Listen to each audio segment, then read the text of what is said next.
Hi, Pat the Podcaster is here. Now, we all know Dan and Lloyd are arguably two of the greatest business minds alive today, so it's only right that they share their platform with fellow great minds of the industry, currently crushing it in their respective fields. We're hearing from people like Harry Hugo from the Goat Agency, Robbie Knox, co-host of one of the UK's most popular podcasts, which is the Happy Hour podcast, Chris Kubby, who runs a great social media agency over in Denmark. We are hearing from the Mark Knowlton. What? Yes. Mic drop. In today's episode, we'll have special guests from different industries posing such thought-provoking questions as, if you had a kill switch for AI right now, would you hit that button or let it play out as it is now and see where things go? and even, Would you start a business you were passionate about, or would you start a business that was most financially rewarding in the quickest time? and trust me, the answers will blow your minds. But before we get stuck in, we'd like to take a second to thank our sponsors, Adobe Express. Adobe Express allows you to quickly and easily create standout social graphics, logos, flyers, and more on web and mobile. Click the link in the description to try Adobe Express today. Right, everybody get strapped in. This is episode 145 of the Business Anchors podcast. We're just a couple of business anchors. Welcome to the Business Anchors podcast. This jingle is slightly too long. This jingle is slightly too long. Dan, would you rather us introduce a new kind of type of episode to the Business Anchors podcast, or would you rather us just keep it the same as we always do? I'll go with new type of episode. Okay, that's good, because if you didn't go for that, this would have been a very short one. Yeah, it would have. Yes, we've got something new to bring to the Business Anchors. We're hearing from, I think, 7 business founders today, as well as Lloyd and Dan Knowlton, great business founders. And we've got a concept called Would You Rather. And do you want me to explain how that works, Dan? Yeah, how does it work, Lloyd? So you ask questions that start with Would you rather, and then we answer them and share our thoughts. Interesting concept. Yeah, but this is kind of business founder, entrepreneur, would you rather. So we're going to have scenarios where you've got to pick one or the other, and we're going to discuss what we do. And I'm excited. we're hearing from people like Harry Hugo from the Goat Agency, a massive business that's recently been acquired by a massive corporation. Chris Kubby, who runs a great social media agency over in Denmark. Yes. Right? And business anchors will be happy about this. We are hearing from the Mark Knowlton. What? Mic Yes. drop. Father figure to most of the business anchors out there, Mark Knowlton. Yeah, and a few others. So, yeah, should we get into it? Yeah. So, firstly, let's do a big cough. Sorry. And then we're going to introduce, let's start with Chris Kubby. This question's quite topical. So we asked Chris Kubby from Cubco, if you had a kill switch for AI right now, would you hit that button or let it play out as it is now and see where things go? So let's hear from Chris. Usually I'm the first guy to get all in on technology and get behind it and say, this is going to improve our lives. We don't know where it's going to go. Look at the car, look at the internet, look at all these things. Everybody said that they were going to hurt us, but they ended up just improving our lives, but, also had some drawbacks as well.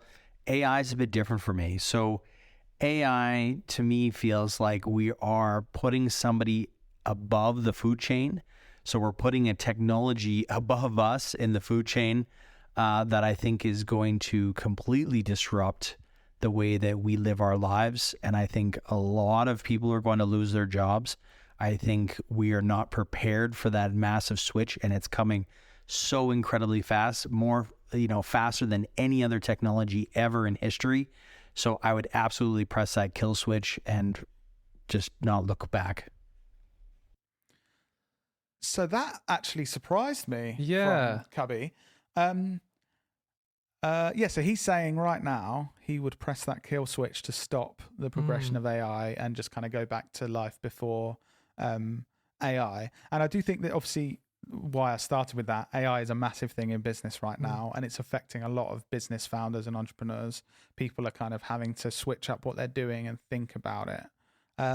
But what did you think of that answer? I think that was really interesting. I think he does raise a good point. I think personally, I wouldn't hit the kill switch. I feel like what's needed is more regulation around the use of AI, but I think it's going to help society in so many ways that I think it'd be better to let it play out, but with more regulation. I feel like now there's next to no regulation, so anything can happen. Like, I'm trying to think of, why are people worried about this? Like, I guess, I thought about it. This is a weird example that I thought of. So with the advances in like robotics, and there's that company that makes like those dogs and stuff and people that do backflips that are Boston Dynamics. Yeah. I just thought in the future, imagine if like those but way more advanced, and they already look crazily advanced. They are powered by AI, which can kind of think for itself and utilize all the information out there on the internet to decide what it's doing. It could like run to a gun store and learn how to use a gun and pick it up and learn how to load it and shoot loads of people. Like, I don't know. I guess like that's the kind of concerning thing, I think. But I have more faith in humanity that we're going to regulate this more strictly, and it's going to be a more positive thing. I don't know. What do you think? A big. So he said about people losing a lot of jobs and stuff, and I think so. So I wouldn't stop AI and kind of be like, no, we're never going to use AI, because I think it has the potential to massively improve everyone's life on Earth, because it can do things that currently takes lots of effort, and people can hopefully focus on things that will improve all of our lives and bring us all fulfillment and happiness and help each other. That's like obviously a very positive outlook on it.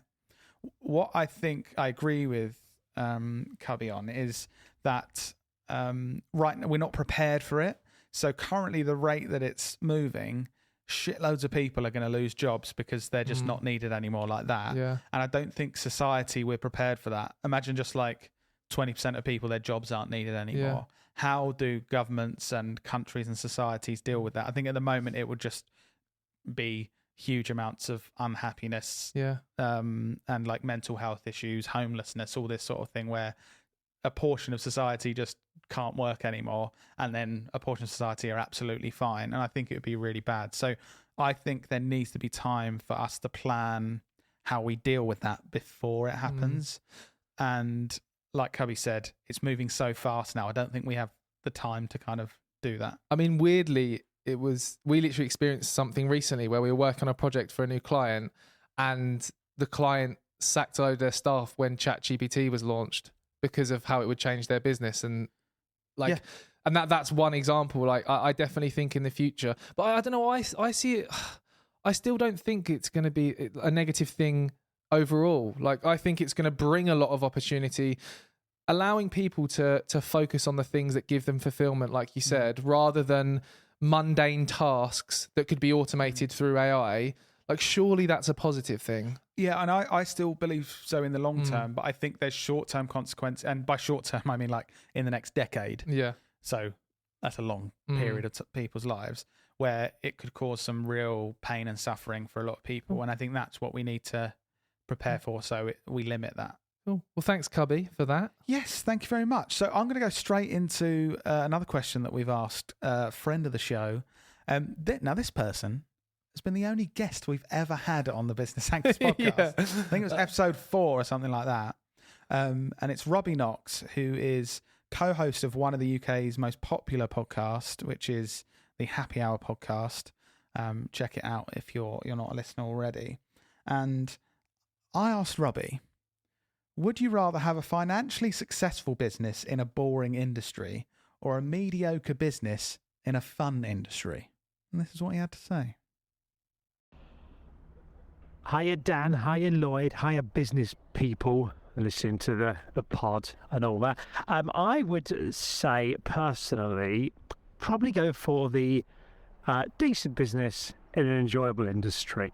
Part of me does think do the other one, just make us money, and if it's a really that good a business, you don't have to do much, just sit back and let someone else do it. But assuming you have to run it day to day, I would say interesting things, because if you do, you're going to work all the time. You're going to want to have fun aren't you? Sort of thing. So, yeah, that's perhaps unsurprisingly my view of things. But I'm keen to hear everyone else's. Interesting, he went for an option that wasn't. Did he say decent business? No, he just used different wording. Oh, I think the mediocre business in an interesting industry is what he went for.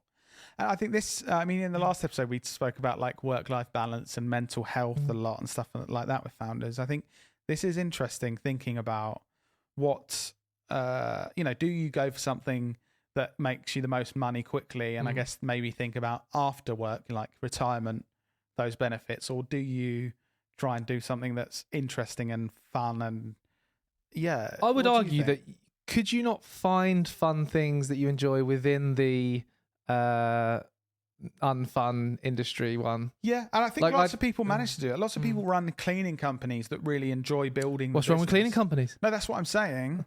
They really enjoy building that business. That the day-to-day work of, oh, right, we need to clean this toilet efficiently, to the outside world wouldn't be interesting and glamorous and fun. But I do think there are people that run those businesses and actually very successful big financial business, you know what I mean? Yeah. That are in what the outside world might see as a more of a boring business. Yeah, I'd think of it more as how happy I was at each of the businesses, because I think you could, like you say, you could find fun things. But what would be the most fun job in the world, do you reckon? For you, like if you could literally do anything as a job, what? I'd probably blow up dull tester. Joke.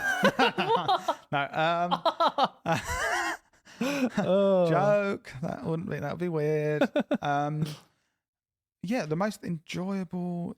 Because I'm just trying to wait up in my head. You know, when you're trying to. I think there's different things, and there's some questions to some other people actually we've asked later in the episode that goes into this a bit more. But it's thinking about like, do you want a job that's fulfilling? Like not necessarily an exciting opportunity, but like you feel fulfilled. Yeah. Or do you want something that financially is going to be good, and then you can think about those other things you might want later? I do think it's hard, but like you said, I think you can find your role interesting within a boring boring industry. That sounds harsh on boring industries. But people might find marketing boring, what we do, and I suppose we make it fun. We really enjoy what we do, and there are big challenges, but we enjoy that. I don't know, just going over, I don't know. So yeah, maybe those boring industries, you could still make a lot of money, build a massive business in something that's not really exciting, but still enjoy what you do. Thanks for that, Robbie. Yes, thank you, Robbie. Do you have any questions you want to ask Dan, or shall I ask you a question? You ask me a question and then I'll ask you one. Okay. If you had to choose between never being able to lie at work or never being able to eat at work, which would you choose? I feel like the never being able to lie would cause a lot of issues. No, not like. So you're saying you lie to us? No, but like. Like sometimes you don't necessarily tell the entire truth because of people's feelings. Yeah, this was what I was thinking actually. It's like, no, I'm not saying I come in and just completely lie, but there's sometimes you want to sugarcoat things a little bit. You're going to hurt people's feelings if they go, "What do you think of this?" And you go, "Dog shit." That is absolute shite. Whereas what you'd like to say is, "Oh, actually, I think that could be improved, but this bit's good." And if you couldn't do that, I think that would be a horrible way to be, right? Yeah, and not eating at work. I feel like you get over that. You come up with a format where basically you eat intermittent fasting. Yeah. You just eat early and then eat before and after work. I've got one for you, Lloyd. Yeah. If you had to start again, like this business, would you rather start in a different industry or would you stick with marketing, and why? I suppose sticking with marketing, I could use everything I've learnt this time and try and use that, I suppose, to build a business faster and more efficiently and be more financially viable earlier and that sort of thing. But just part of my personality, I really like trying new things. As you said, you reined me in. You said in a couple of episodes ago, I have all these ideas and like chase these shiny things. I know that's part of my personality, but I do think it's because I enjoy that. So I personally think I'd probably use skills that I've learned in building a business in marketing, but in a different industry. I think like in marketing, obviously, I feel very confident in marketing a really good product now. I feel like imagine developing a really fun, interesting product and now using the skills we have in marketing to build that business. What do you think? But you wouldn't have the skills though. What? If we were to start again? Yeah. Oh, okay. If we were to start again after this? Yeah. Oh, right. Okay, that changes. Well, that's how I thought about it. Oh, I thought of it as in like if you were starting again from scratch, you hadn't done this. I was going to say if that was the case, I would still focus on marketing because those skills can be applied to so many different things. But if we were doing something after this, I'd probably do something different to because it'd be more like not more interesting, but like trying something new once we've Just love trying new things. I think that's where you take risks, you try new things. That's where all the best things come from. So let's try something new now. Okay, go on then. All right. What are we going to try? We've never asked Martin Alton a question Oh, on an episode I'm before. excited for this. So Martin Alton, for new listeners, is the father of me and Dan. Dan and I. Describe that in a very strange way. But I think he's quite pleased to be on this episode. And we asked Martin Alton, aka Dad, would you rather manage 100 employees and earn £250,000 a year, or no employees and earn £50,000 a year? And this is what he said. Interesting question. Well, for me, I think it really depends on where you are in your career cycle. So when I was in my 30s, I was managing a business where there were about 200 people and had the energy to do it. I wasn't earning 250,000, but and later on in life, I think that you're prepared to take less income to have an easier life, really. So I would say in my 30s, 30s and 40s, I would manage 100 people and get 250,000 a year. But later on in life, I would say maybe 55, 65, I'd say 50,000 a year and just look after yourself. Hope that helps. Thanks, guys. Good answer. Yeah, that was a good answer. Interesting. So he focused, something I probably wouldn't have thought of much, coming from the wisdom of Martin Alton, who's turning 60 this year. Talk about like the energy levels and the motivation Stages of in your different life. stages in your life. That's something I wouldn't have thought of. So basically, the age we are, he's saying just earn more money and manage loads of people if you could build a big business, but then later in your life, think about It does make you think like the kind of journey for most people is work hard when you're younger, build up a pot for your pension, then you turn 60 or whatever, or 65, 70, then you retire and you can, have fun. But like, I don't know, I always think like if you just focus on that and then you get to the end third of your life and then you have fun, you're going to be older, have less energy. I think it's the balancing thing of trying to still do fun stuff. So you're saying like in your 30s and 40s, maybe don't go all out trying to earn 250,000 a year.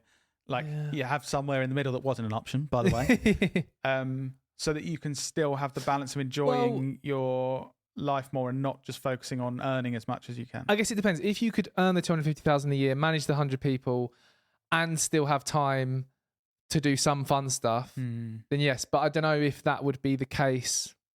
I don't know. Like we mentioned in previous episodes, some things founders face and sacrifice is, time to do things with friends and family and relationships. Like, I don't know, like even you hear other very successful people like Stephen Bartlett on the Diary of a CEO.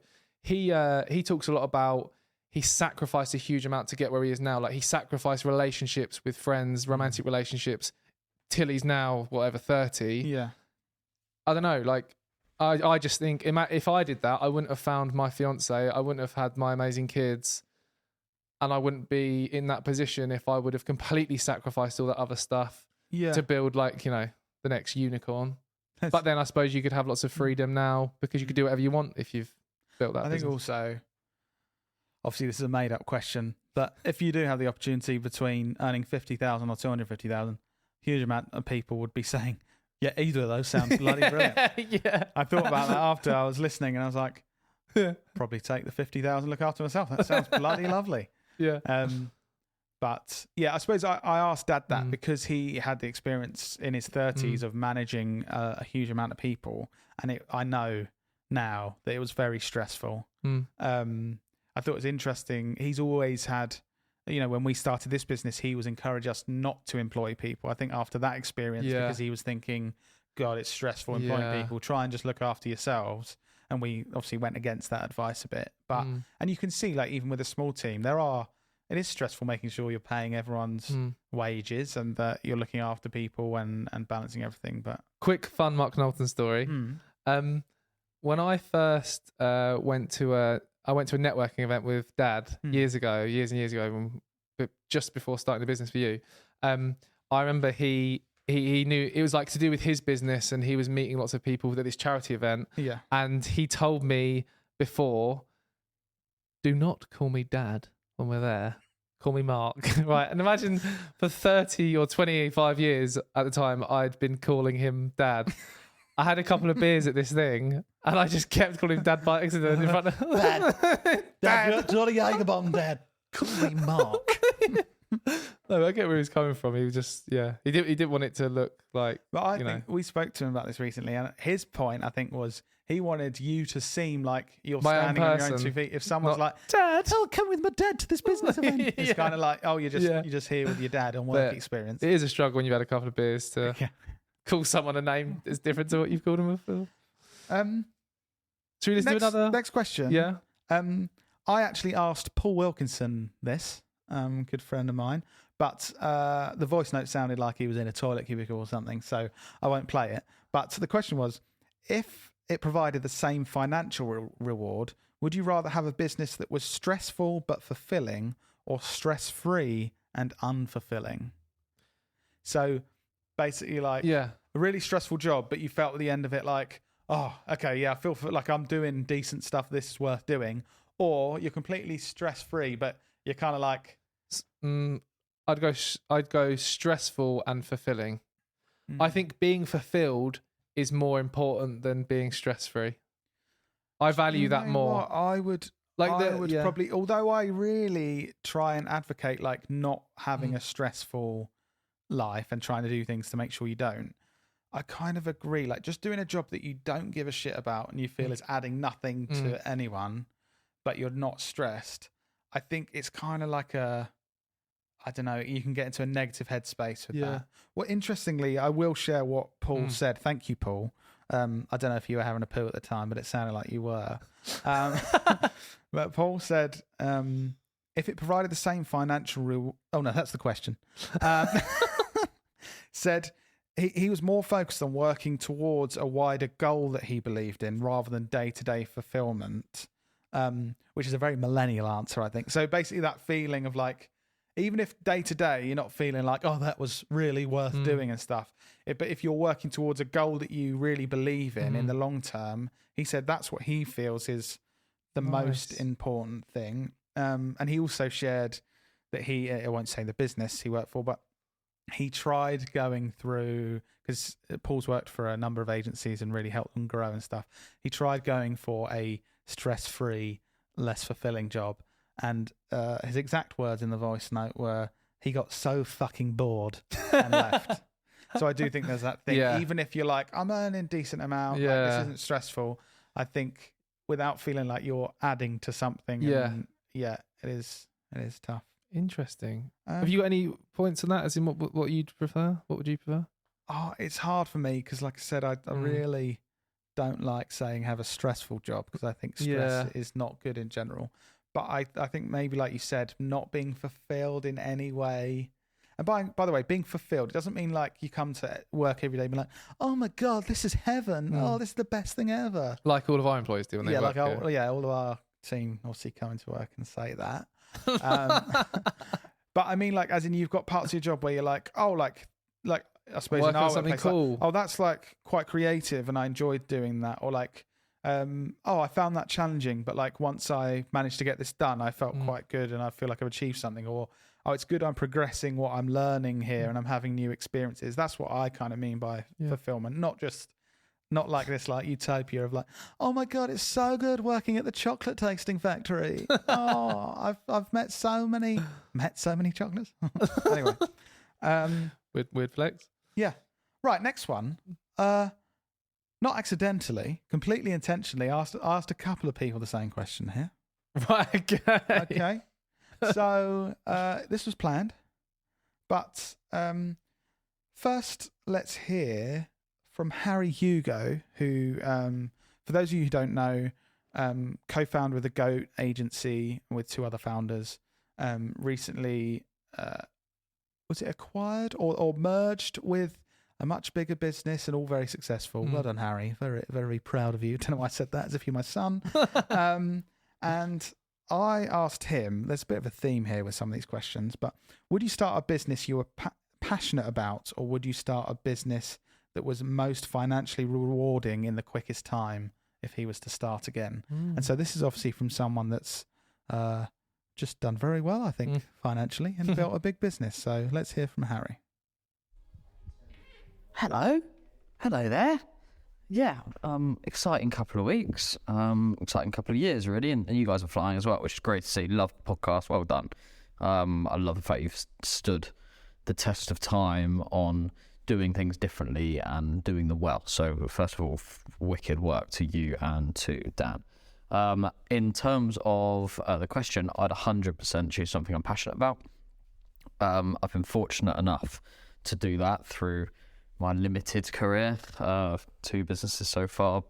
And I'd also stress that doing something you're passionate with other people that you're passionate about being around, and they're also sharing those values. I'd find it very difficult to go into a business on my own. But definitely would never, ever, ever set out to make loads of money. If you're passionate about something, there's a good chance that will follow.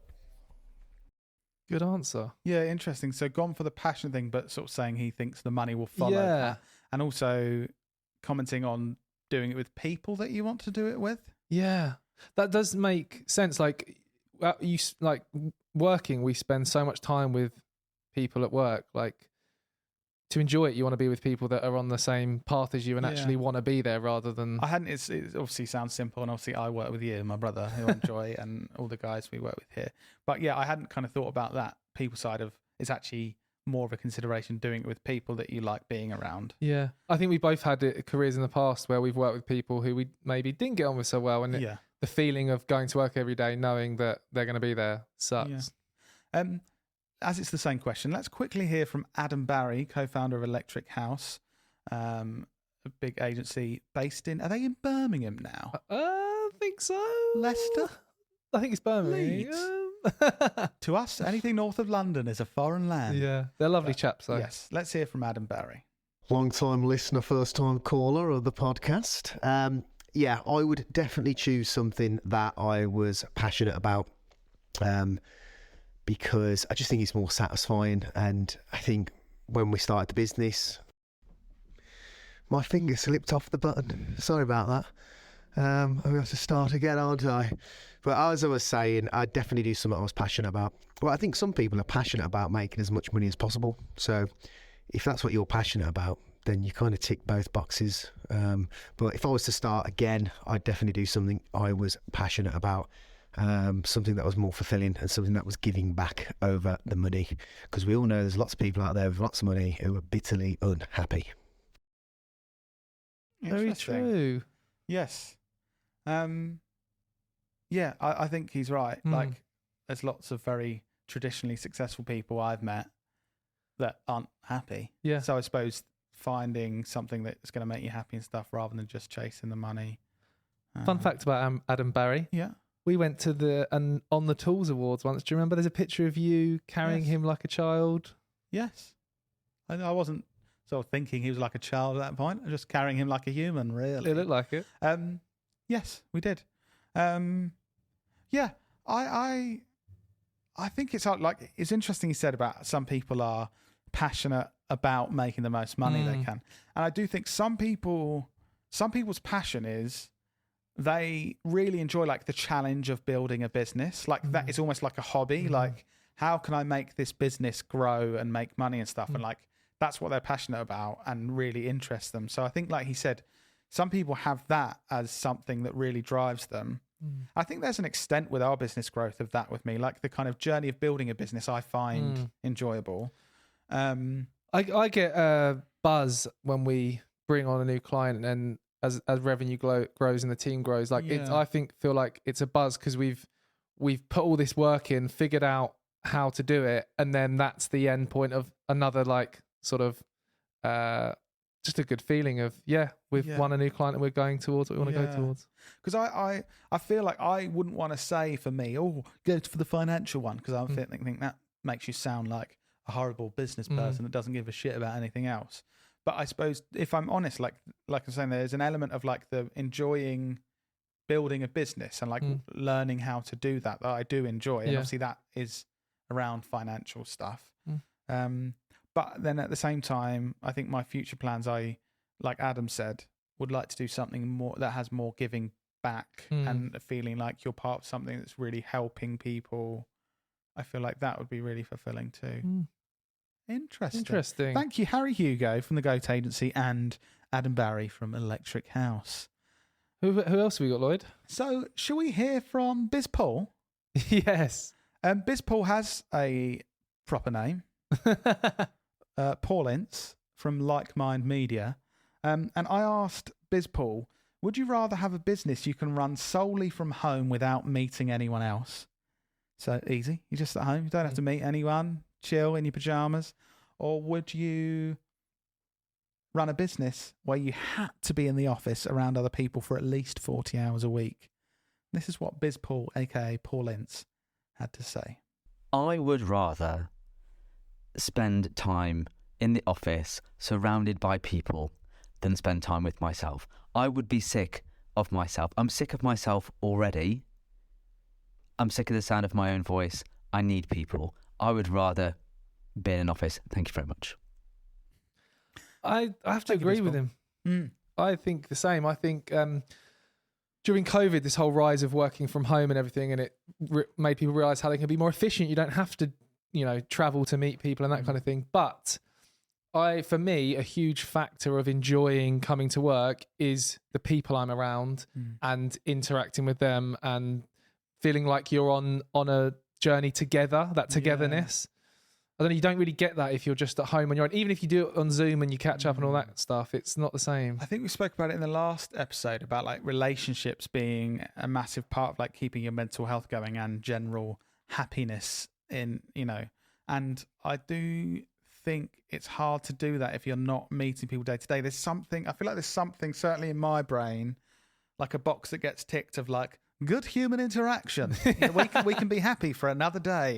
I feel like if I go a couple of days without that, something does happen in my head that goes, oh, maybe we should be unhappy for a bit. Do you reckon? So I'd agree. And I know a lot of people, well, I think the tide's turning a bit. I think people after lockdown and stuff were like, everyone's going to be working from home, and it feels like it's switching back a bit. I agree. And I do think there is an element where people are like, this is horrible corporations forcing people to go in the office. But I do think I'm seeing more and more messaging around kind of what I'm thinking, which is more that mental side of like, it works for people mentally to be around other people, and cutting that out completely and us all just working in our own little home offices in flats. Is that a positive thing in general? It's the balance, isn't it? Because of the practicalities of, you might need to take the kids to school one day or you've got a doctor's appointment, and it's having that balance of it's just annoying if you're forced to go into the office and then to make that really inconvenient for you. But at the same time, you need to have those human interactions to feel good. More flexible work is probably here to stay. Like it used to be, if someone's like, oh, my kid's got a dentist appointment, be like, oh, bloody hell. Yeah. What you expect them to have it off? Do that's what Lloyd's you have to like make now, up the time when everyone else or anything like that. Which is I completely agree.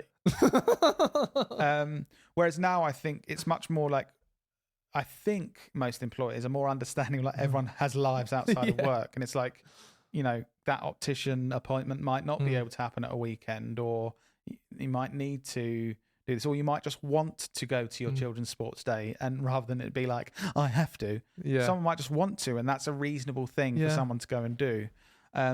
So I think more flexible working is here to stay, but I do think personally I need to be around people. I think people forget the value of people being happy at work and thinking just practically for the business, the benefit. Yeah. They're happier, they're enjoying what they're doing more, so they will put in extra effort, they will deliver better work. And they're happier, so you're doing the right thing. Let's hear from a Knowlton client, Joe from Buy Whole Foods Online. So I asked Joe. So Joe runs Buy Whole Foods Online and is a co-founder there, and they sell basically every whole food project you can whole food product you can imagine. They sell lots of lovely, healthy stuff, and they have a big focus on kind of trying to do the right thing for the planet as well. Very good ethical company, and trying to find recyclable and compostable packaging, all that sort of thing. Really interesting business. Head to buywholefoodsonline.co.uk if you want to check it out. But I asked Joe, if you had a magic wand to provide you with either new customers every day or provide you with new exciting products every day, which magic wand would you choose to have? And the lovely Joe had this to say. Hey Lloyd, I think I would say new customers, a magic wand for new customers, because with obviously food products, we're all the time new products come, and the basics are the things that are always there.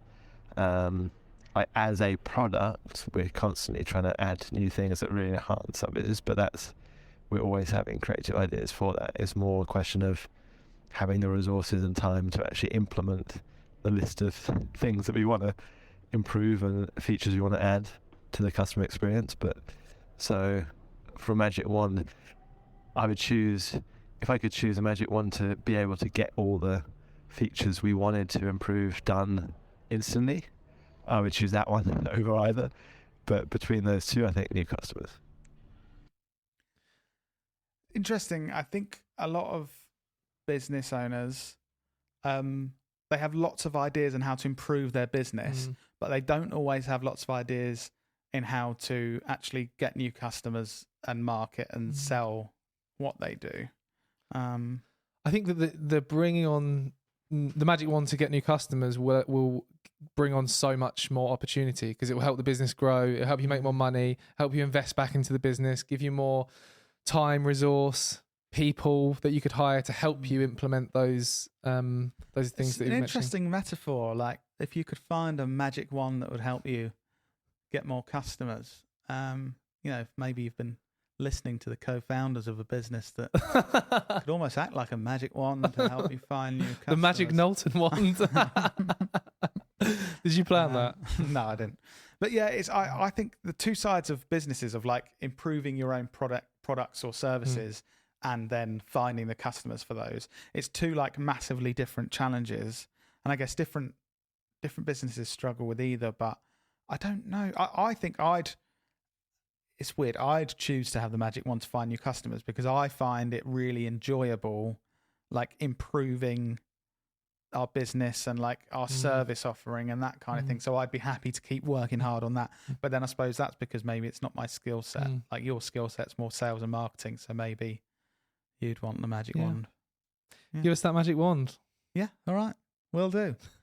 Any more questions, Dan, or have you had enough? Had enough. That's not how you should end an episode, is it?